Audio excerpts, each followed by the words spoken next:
Hey everyone, this is my first teaching session on YouTube, more precisely a question solving session. I will try to cover here as much physics PYQs of NEET and JEE main as possible. I hope we will get along well. So, in this first session, I am covering moderate to tough level questions of NEET 2026 exam. I have tried to cover more than 50% of the physics section in this session. If you want, I can cover the remaining questions as well. In the next part, I have removed only those questions from my slides which were direct NCERT theory based. We will focus mainly on question solving so that we can improve our speed, and I assure you that I will try to explain the concepts with the help of question itself. So without further ado, let's begin. And one more thing, you can drop your doubts and suggestions in the comments and I'll gladly go through them. Okay, so the first question we have here is, for a simple pendulum having time period t, the variation of kinetic energy ke with time t is, तो इसमें हम लोग को correct graph identify करना है, right? तो kinetic energy का formula होता है, wait a second, kinetic energy equals 1/2m a square omega square cos square omega t plus phi, right? तो इसमें बस हम लोग को मेनली यही करना था, kinetic energy and time period का रिलेशन फाइंड आउट करना था. तो यहाँ से हम लोग को मिला कि kinetic energy is directly proportional to cos square of omega t plus five. Okay, तो अब आप लोगों ने बेसिक मैथ्स की क्लास में कॉस थीटा का ग्राफ सीखा होगा, which is something like this. Okay, तो अब इसी में जब हम लोग कॉस स्क्वायर थीटा का ग्राफ बनाते हैं तो ये जो नेगेटिव पार्ट होता है इसको कंसीडर नहीं करते, क्योंकि obviously the whole square of a number is always positive. तो ये कुछ इस टाइप का बनता है. ओके, तो the correct answer is fourth option. Now moving forward, second question. A room heater is rated 400 watt 220 volt. If the supply voltage drops to 200 volt, what will be the power consumed? Prox answer देना है.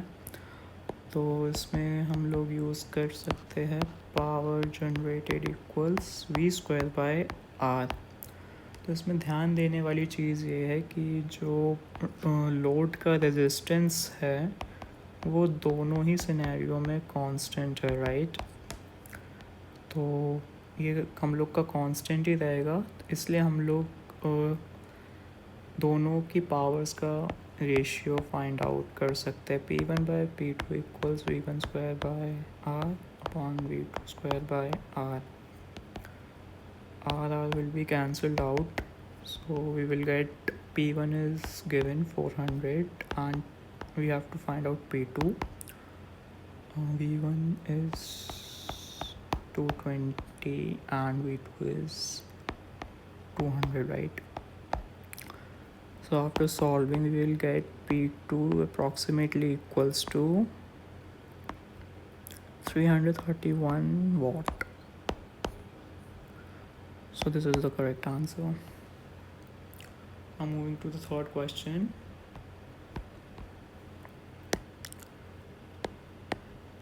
The angular speed of a flywheel is increased from 600 rpm to 1200 rpm in 10 seconds. The number of revolutions completed by the flywheel during this time. Okay, तो इसका एक approach तो है कि आप angular acceleration निकाल लीजिए, like delta omega by delta t equals to alpha, which is angular acceleration. But अगर आप इस अप्रोच से जाएंगे तो आपको रोटेशनल मोशन की इक्वेशन यूज़ करनी पड़ेगी, which is omega 2 square equals omega 1 square plus 2 alpha theta. तो ये अप्रोच थोड़ी lengthy, complicated and time consuming है, एंड आपको अपना टाइम सेव करना है, राइट? तो मैं आपको एक बेटर अप्रोच बताऊंगा जो आप एग्ज़ाम में यूज़ कर सकते हैं to save your time, okay? तो इसमें हम लोग क्या करेंगे कि दोनों स्पीड का एवरेज ले लेंगे, 1200 plus 600 by 2 which is 900, okay? 900 revolutions per minute is the average, right? Also RPM है, तो हम लोग इसको जो टाइम 10 सेकेंड्स दिया हुआ इसको मिनट्स में कन्वर्ट कर लेंगे, 10/60 minutes which is 1/6 minutes. अब सिंपली आप यूनिटरी मेथड अप्लाई कर सकते हो, राइट? 1 मिनट में 900 revolutions, तो 1/6 minutes में 900 into 1/6 revolutions, which is 150 revolutions, right? So this is the correct answer, fourth option. Now again moving forward, question 4. Here we have the sum of kinetic energy and potential energy of a simple pendulum bob is 0.02 joule. The speed of simple pendulum bob at equilibrium position is approximately, और हम लोग को Bob का मास दिया है 20 grams, right? तो इसका जो की कंसेप्ट है वो ये है कि at equilibrium position total energy is equals to kinetic energy, मतलब potential energy is zero at equilibrium position in case of simple pendulum, okay? तो जो सम है वो ही काइनेटिक एनर्जी है, and kinetic energy is equals to half mv square. Just equate these equations and we will get 0.02 equals 1/2 into mass is 20 into 10 की power minus 3 kg and velocity we have to find out. तो इससे हम लोग के पास velocity आ जाएगी 1.41 meters per second. आप calculate कर लीजिए, यही आंसर आएगा. Now next question we have,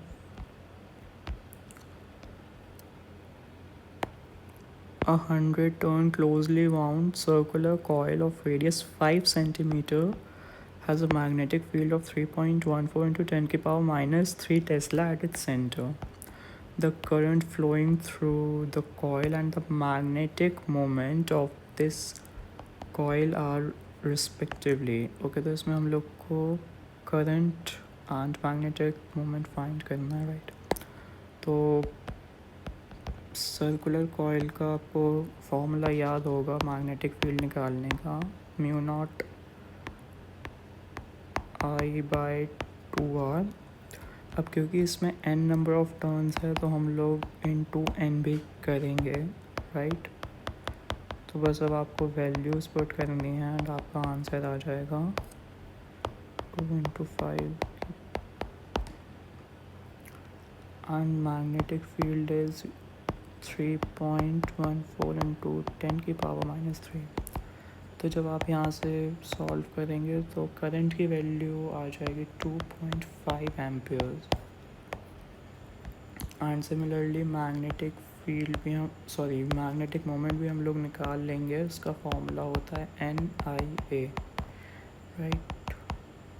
into 2.5 into area is 3.14 into r square and r is 5 into 10 की पावर minus 2. तो इसकी वैल्यू आ जाएगी अप्रॉक्स 2, ओके? तो ये हो जाएगा हम लोग का right answer. Again 6th question.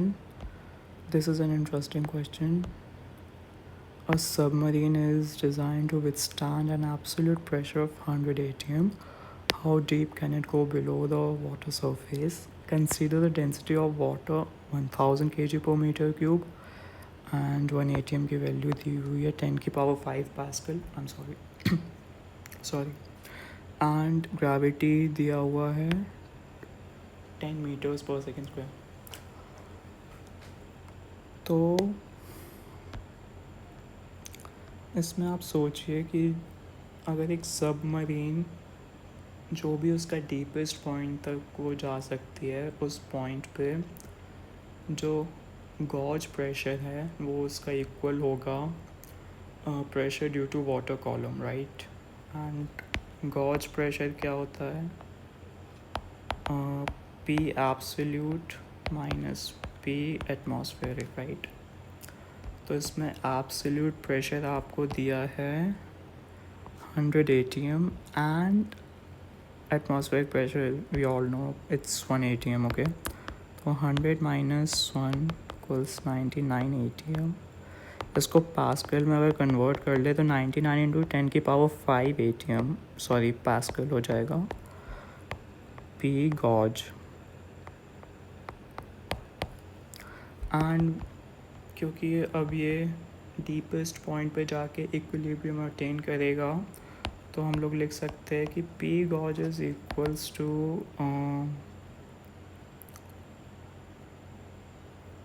Pressure due to water column which is rho g h, right.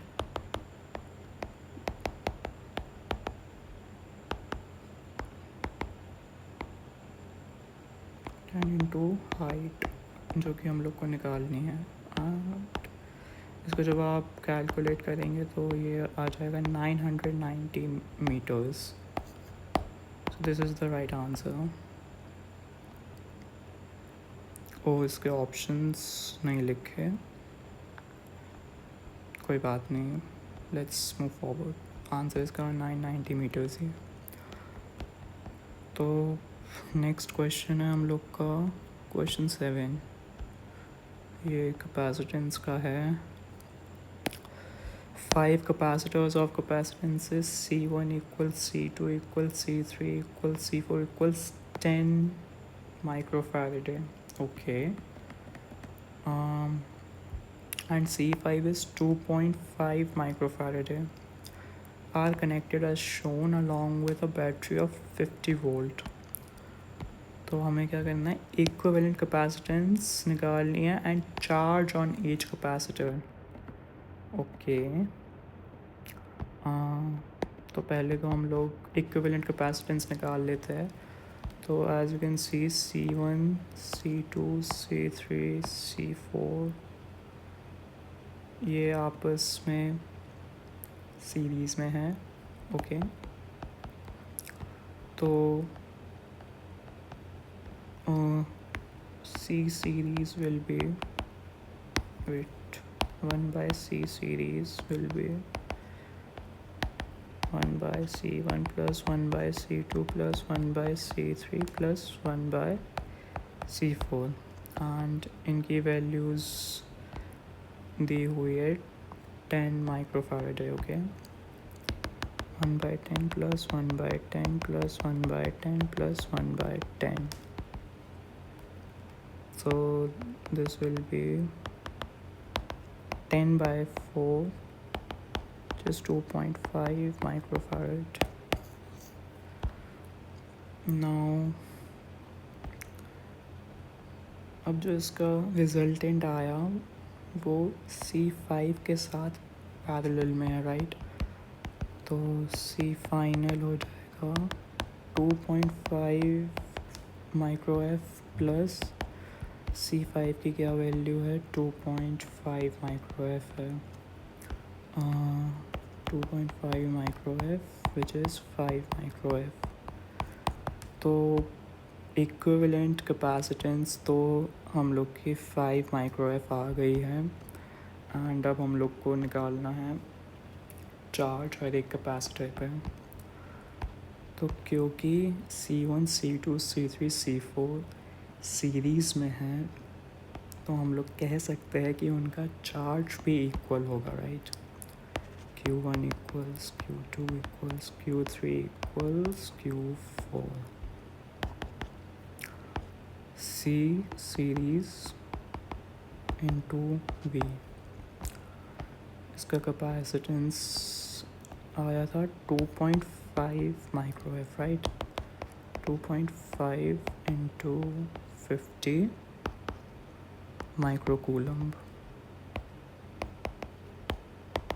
125 micro coulomb.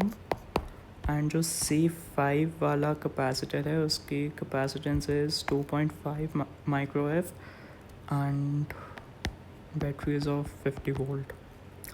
तो Q5 will be C5 into V, which is 2.5 into 50 microcoulomb, which is equal to 125 microcoulomb. Okay, तो मतलब सारे capacitors पे जो charge है वो equally है, right. तो 5 micro F and 125 micro C. Fourth option is the correct answer.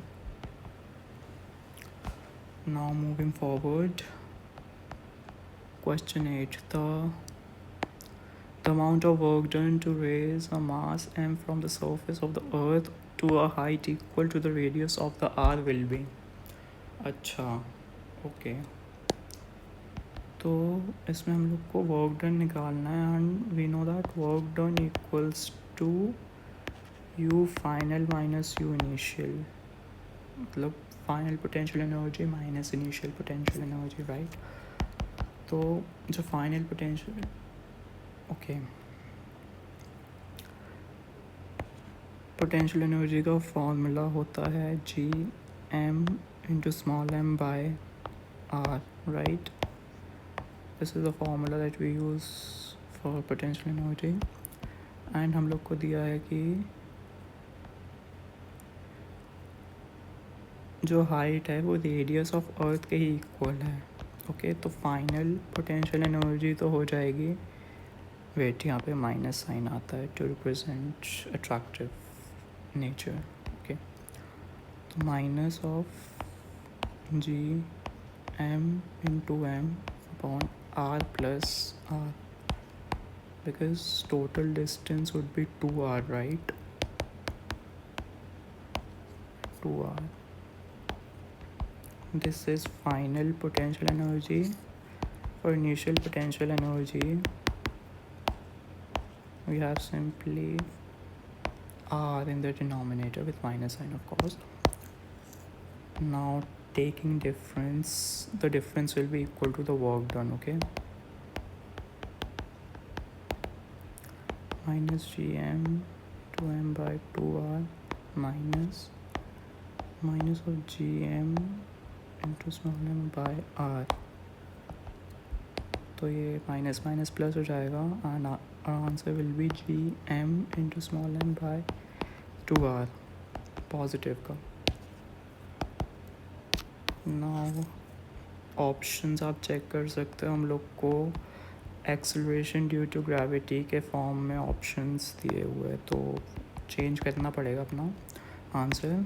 We know that G equals G capital G into mass of earth by radius of earth का whole square. G into radius of earth equals capital G into me by re. तो हम लोग G into इसको यहाँ पे substitute कर सकते हैं सिंपली।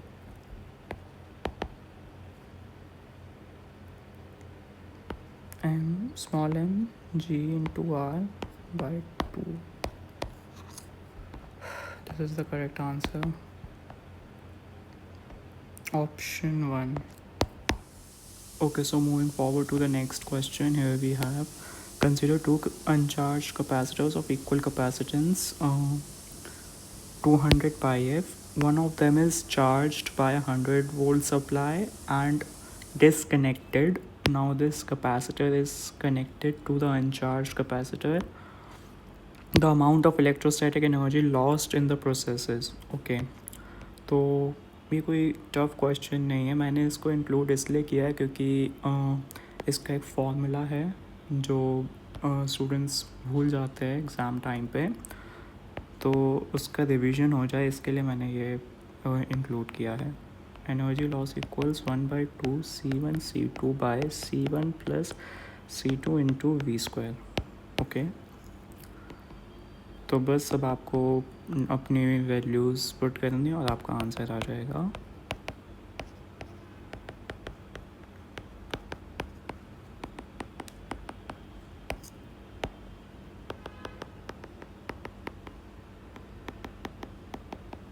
टू 100²। इसको जब आप कैलकुलेट करेंगे तो आपका जो आंसर आएगा वो 0.5 इंटू 10⁻⁻6 जूल है। Okay, so the correct answer is C option. Now next question, question 10. An AC circuit contains a resistance of 1 kilo ohm, a capacitor of 0.1 microF, and an inductor of 1 millihenry. Okay, connected in series. The resonance frequency of the circuit is approximately. अच्छा, resonance frequency इसमें calculate करनी है, तो we know that resonance condition पे XL is equals to XC and XL is omega into L and XC is 1/omega C, right? तो इसको equate कर देंगे एंड यहाँ से हम लोग के पास ओमेगा की वैल्यू आएगी 1/√LC and we also know that omega equals 2πf। तो यहाँ से फ्रीक्वेंसी की वैल्यू आ जाएगी 1/2π इंटू 1/√LC। अब बस हम लोग को वैल्यूज़ पुट करनी है। L is 10⁻³ into capacitance is 0.1 into 10⁻⁻6। Okay, तो जब आप इसको कैलकुलेट करोगे तो ये अप्रॉक्स 15.9 किलोहर्ट्ज़ आपका आंसर आएगा, which is first option. Okay, now 11th question. The figure given below shows a long straight solid wire of circular cross section of radius A carrying steady current I. The current I is uniformly distributed across its cross section. The plot which correctly represents the variation of magnetic field with distance r from the axis of conductor in the region is. Okay, तो इसमें भी हम लोग को correct graph identify करना है। Okay, तो इसमें हम लोग दो केसेस बनाएंगे। Case 1 when r is less than a and case 2 when r is greater than a. Okay, तो क्योंकि ये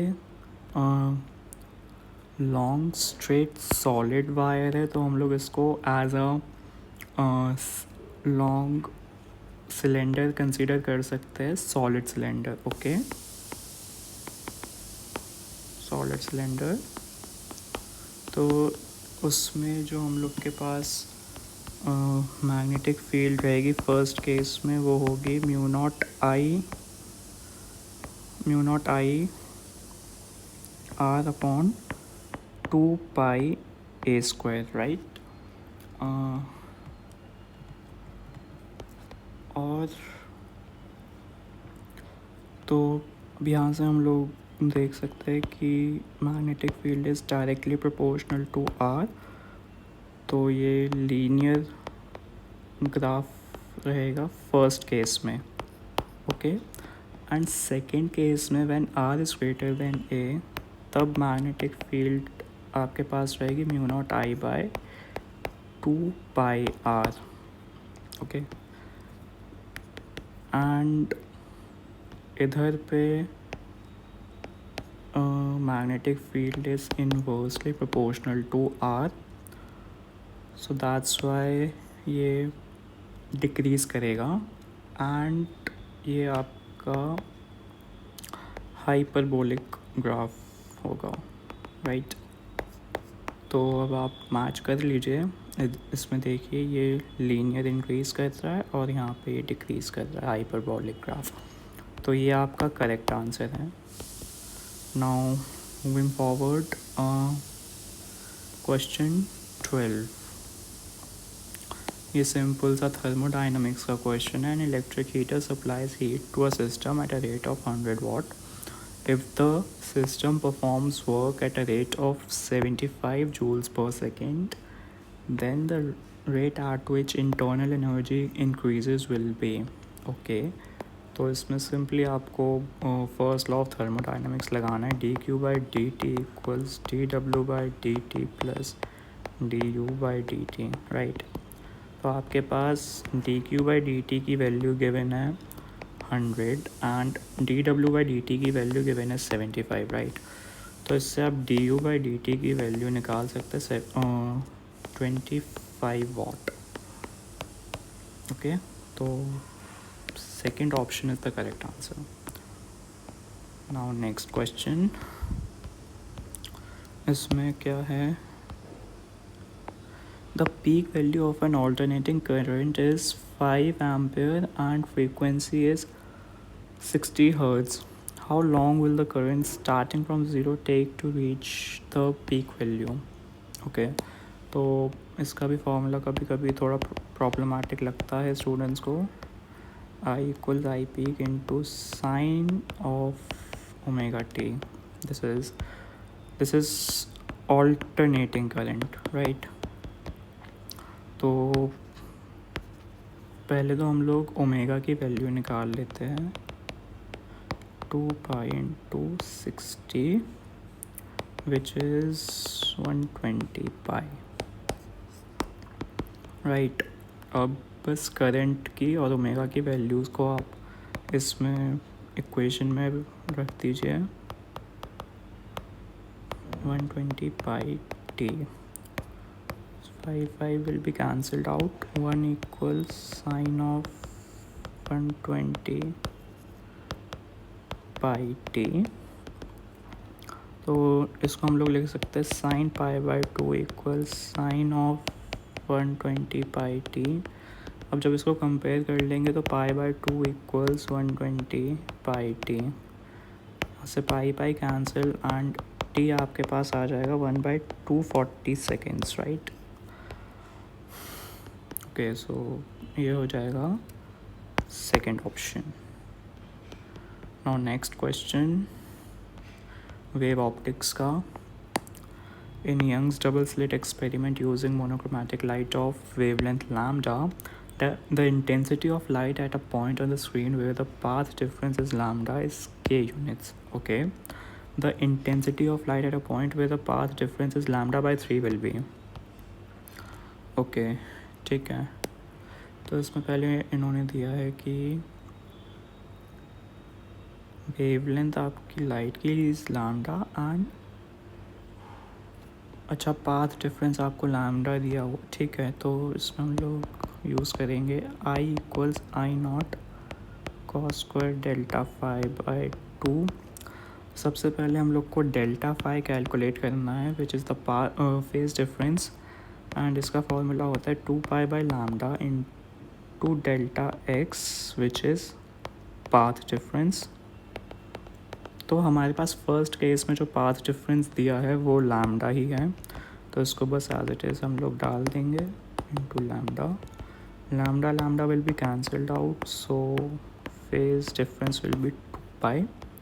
अब ये 2 पाई को आप इस एक्सप्रेशन में डाल दीजिए। वेट, यहाँ पे आपको इंटेंसिटी की वैल्यू ऑलरेडी दी हुई है k यूनिट्स, तो उसको भी आप सब्स्टिट्यूट कर दीजिए। k equals I not cos square of 2 pi by 2, तो 2 से 2 cancel, I not cos square pi. तो हमें पता है कि कॉस पाई इज़ -1, राइट। तो ये हो जाएगा आई नॉट इंटू -1 का whole square which is I not के इक्वल्स आई नॉट, राइट।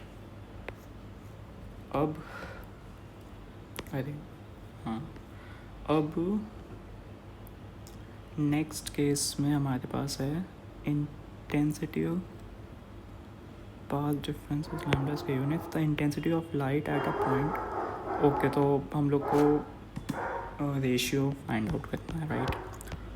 तो पहले तो सेकंड केस में भी हम लोग इसका डेल्टा फाई निकाल लेते हैं, 2 pi by lambda into lambda by 3.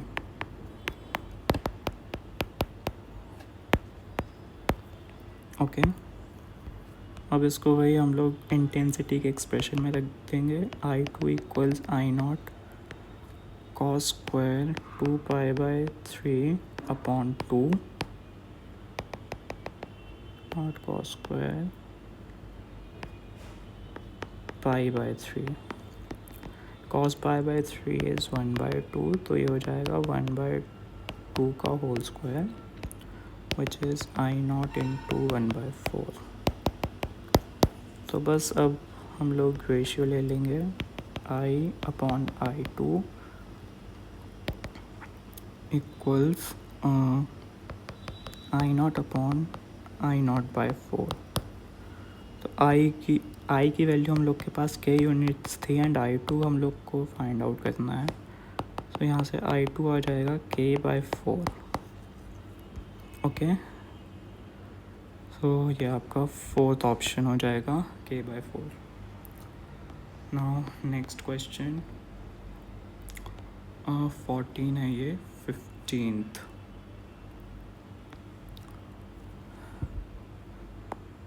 In interference and diffraction, the light energy is redistributed. If it reduces in one region producing a dark fringe, it increases in another region producing a bright fringe. Okay. As there is no gain or loss of energy, these phenomena are consistent with the principle of conservation of energy. Okay. तो ये statement तो हम लोग की correct है ही है, because वो question में ही दिया हुआ है. सो इट्स वेरी बेसिक, ये करेक्ट है. एंड बी देखते हैं, diffraction and interference are characteristics exhibited only by light waves. Okay only by light waves is not the correct part, क्योंकि डिफ्रैक्शन एंड इंटरफेरेंस एक फंडामेंटल प्रॉपर्टी है, एक general property है हर एक वेव की. तो वो हर एक वेव के लिए एप्लीकेबल है, लाइक साउंड वेव्स के लिए भी.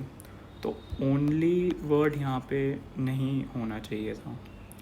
सो that's why B is wrong. तो हम लोग का करेक्ट ऑप्शन है A is true but B is second option correct answer होगा. ओके नाउ 16th क्वेश्चन, ये भी एक और थ्योरी बेस्ड है. Which of the following statements are true? Okay, the first statement is inside a conductor the electrostatic field is 0. This is absolutely correct. Second part क्या कहता है, electric field at the surface of a charged conductor does not depend on its surface charge density. तो electric field का हमारे पास यहाँ पे formula रहता है sigma upon epsilon not, right? तो ये तो सरफेस चार्ज डेंसिटी पे डिपेंड करता है, तो मतलब ये स्टेटमेंट रॉन्ग है, इसको हटा देंगे. सी पार्ट क्या है, the interior of a charge conductor can have no excess charge in the static situation. Okay तो ये भी करेक्ट है, बिकॉज जो चार्ज की प्रॉपर्टी है वो ये है कि वो अपने आप ही सरफेस पे सेटल होना चाहता है, राइट?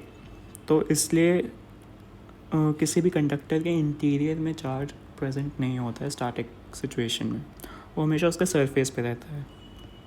तो ये भी सही है. डी पॉइंट क्या कहता है, D statement, at the surface of a charged conductor the electrostatic field must be normal to the surface at every point. This is also correct statement. And E, the electrostatic potential is 0 everywhere inside the conductor. अच्छा, electrostatic potential is constant, not necessarily 0. Okay, it's non-zero and it's constant everywhere inside the conductor. तो ये भी गलत है. तो तो हमारे पास A, C and D, these are the right statements, so option 1. Now, okay, so the next question we have is an unknown nucleus has a nuclear density of this much and mass this much. Its mass number is A is approximately. तो हम लोग के पास R0 की value given है and 4 पाई की value given है. हम लोग को मास नंबर निकालना है, राइट? ओके, तो ये रिलेशन आप लोगों ने पढ़ा होगा, बस हम लोग को इसी का यूज़ करना है. सबसे पहले हम लोग को रेडियस निकालने के लिए volume equals to mass upon density इस रिलेशन का यूज़ करना है, right?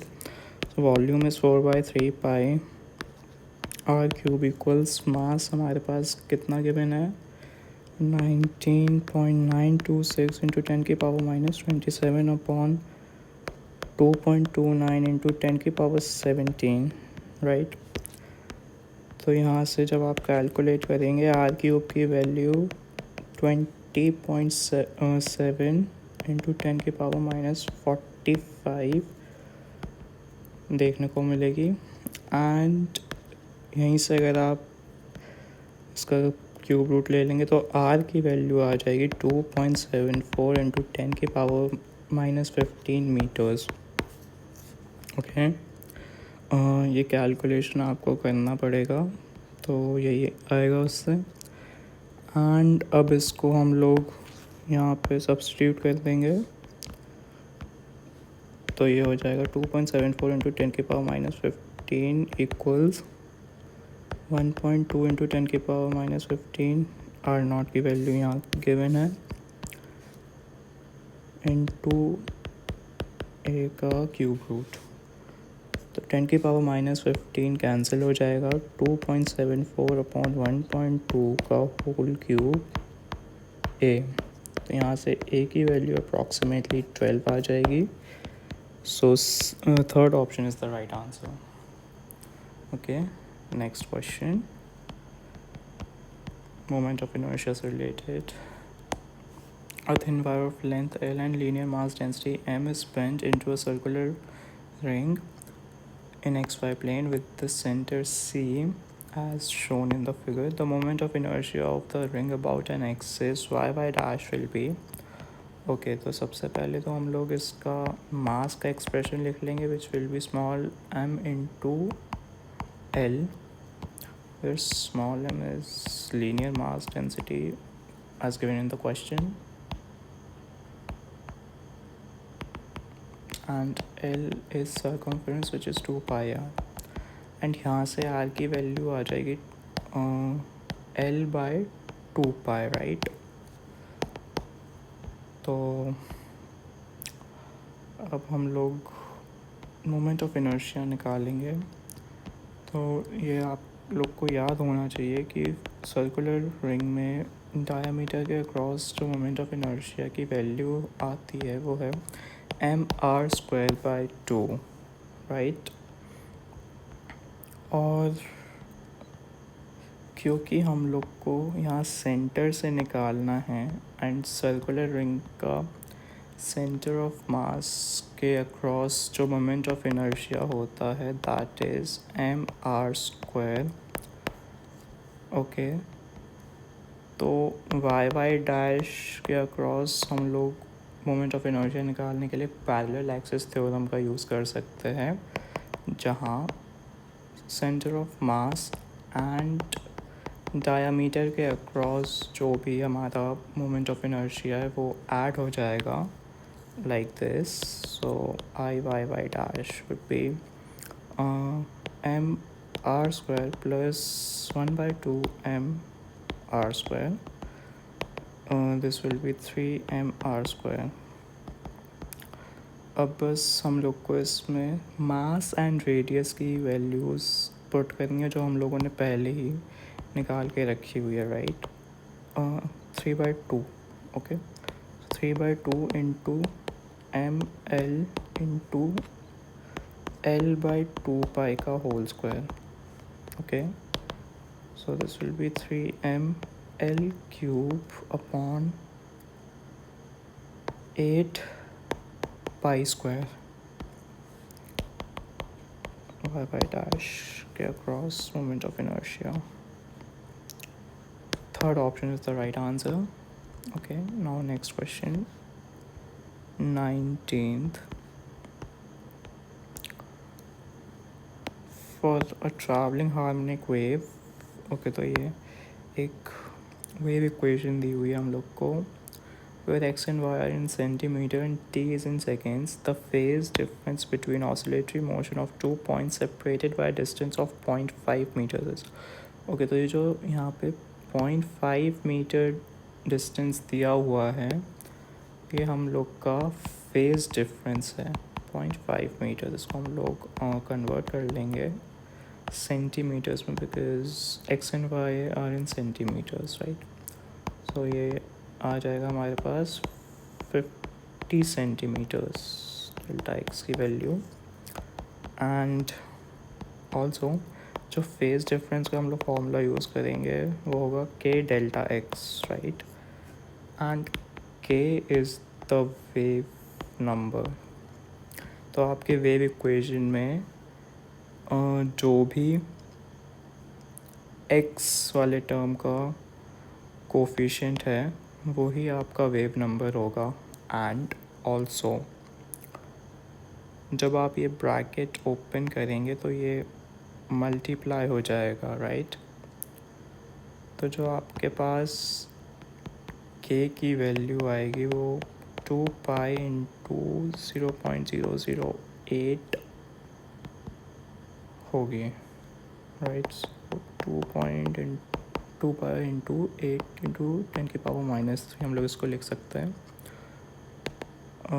So this will B 16 pi into 10⁻³ के की वैल्यू. ओके, नाउ इसको इस फॉर्मूला में सब्स्टिट्यूट कर देंगे.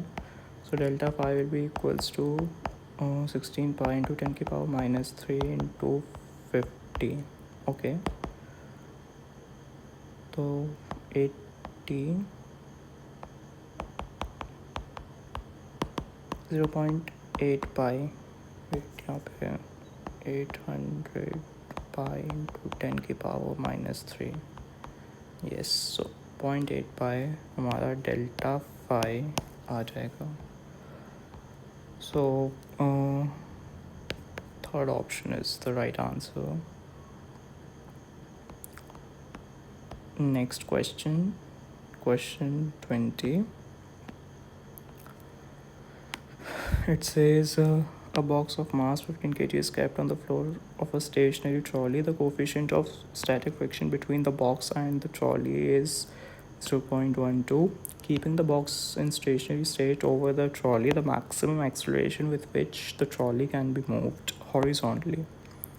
Okay, तो क्योंकि हम लोग को बॉक्स को स्टेशनरी रखना है, राइट, तो ये हम लोग का इक्विलिब्रियम पोजीशन में होना चाहिए, ये कंडीशन होगी, राइट.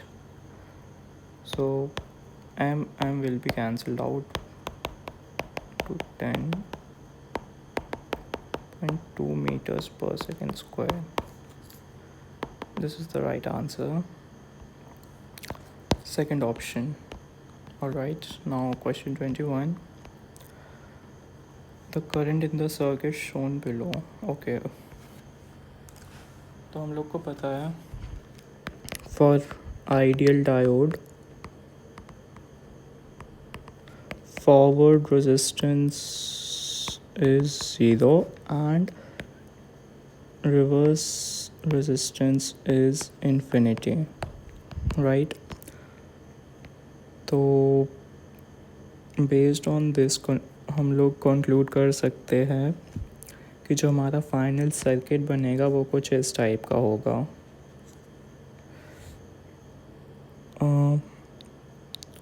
3 ohm एंड 5 ohm वाली ब्रांचेस जो है वो अपने आप एलिमिनेट हो जाएगी. Okay, because it is an ideal diode. और 4 ओम एंड 2 ओम वाली ब्रांचेस का हम लोग नेट रेजिस्टेंस लेके करंट फाइंड आउट कर सकते हैं. तो net resistance will be 4 into 2/4 plus 2 ohm, which is 8/6 and 4/3 ohm, right? Now V equals IR. V is 10, I we have to find out, and R is 4/3, 2, 5, 15/2 ampere. Second option. Okay, now question 22. For a metal of work function phi 6.6 electron volt, which of the following wavelength of incident radiation does not give rise to the photoelectric effect? Okay, so इसमें instead of using this formula E equal hc by lambda, मतलब formula तो हम लोग यही use करते हैं obviously, but हम लोग सिंपली इसकी वैल्यूज़ को लर्न कर सकते हैं. तो ये डिड्यूस होके कुछ इस टाइप का बनता है. ओके,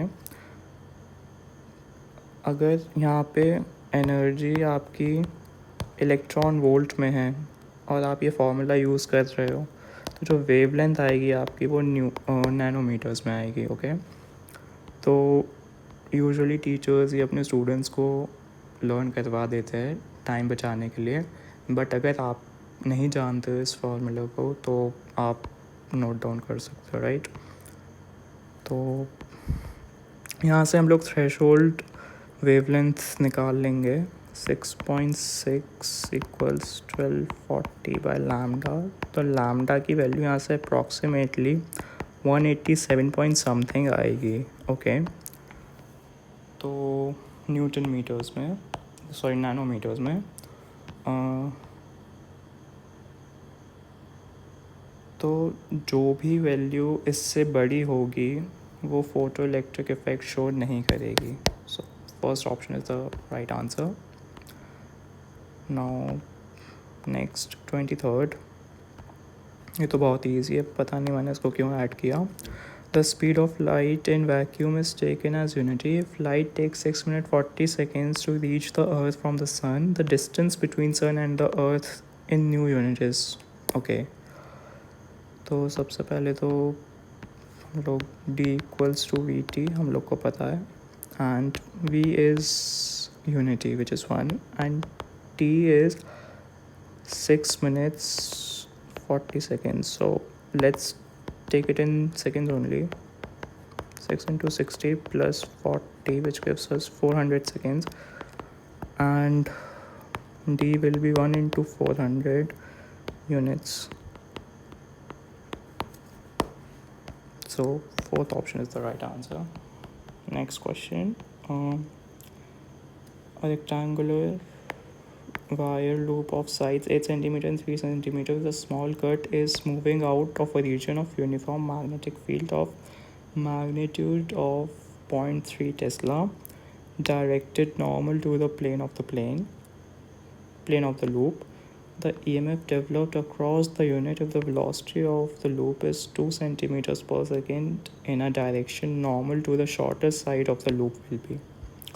Okay, तो ये मोशनल EMF का क्वेश्चन है एंड आपको E इंड्यूस्ड निकालना है, right? E induced equals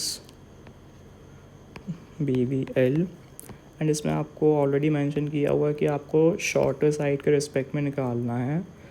so shorter side is 3 centimetres. तो बस आपको अब अपनी वैल्यूज़ पुट करनी है. V is 2 into 10 की पावर माइनस 2 मीटर्स पर second and length is 3 into 10 की पावर माइनस 2 मीटर्स. इसको जब आप सॉल्व करेंगे तो 1.8 into 10 की पावर माइनस 4 वोल्ट्स आपके पास इंड्यूस्ड EMF की वैल्यू आ जाएगी. E induced. Okay, now next question. In a vernier caliper, 20 VSD coincide with 16 MSD, each division of length 1 mm, the least count of the vernier calipers is okay. ये भी simple question है. हम लोग को पता है least count equals to 1 MSD minus 1 V 1 VSD. Okay. And according to question, 20 VSD equals 16 MSD. So 1 VSD equals 16 by 20 MSD. Put it here. 1 MSD minus 16 by 20 MSD, 4 by 20 MSD, 1 by 5 MSD, 0.02 mm. Okay.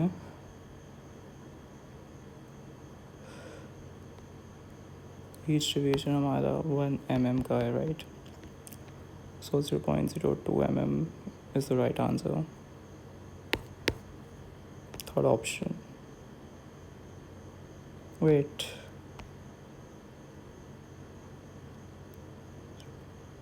0.2 होगा, sorry. First option is the right answer, not third option. First option is the right answer. Now, question. This was 25, right? Question 26.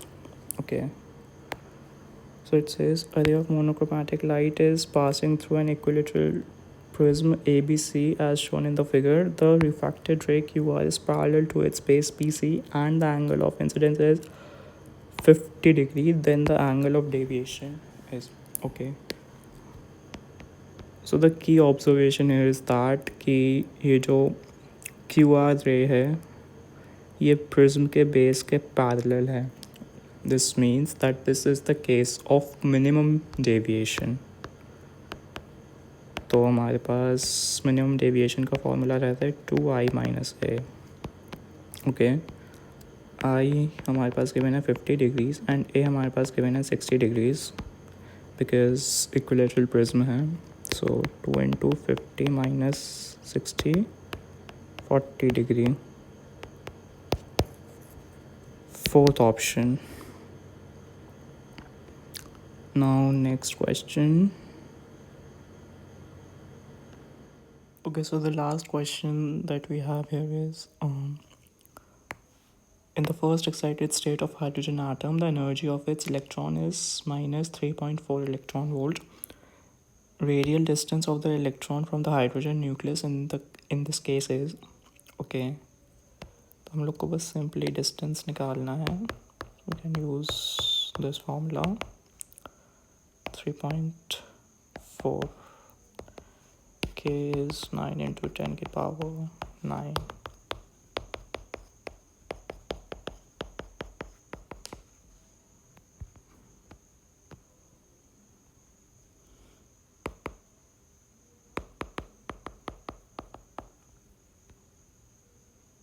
Upon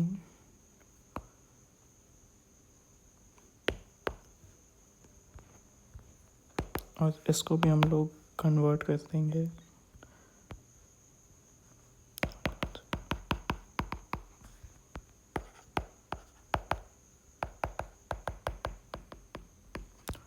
after calculation आपके पास जो answer आएगा वो ये होगा. So the correct option is 2.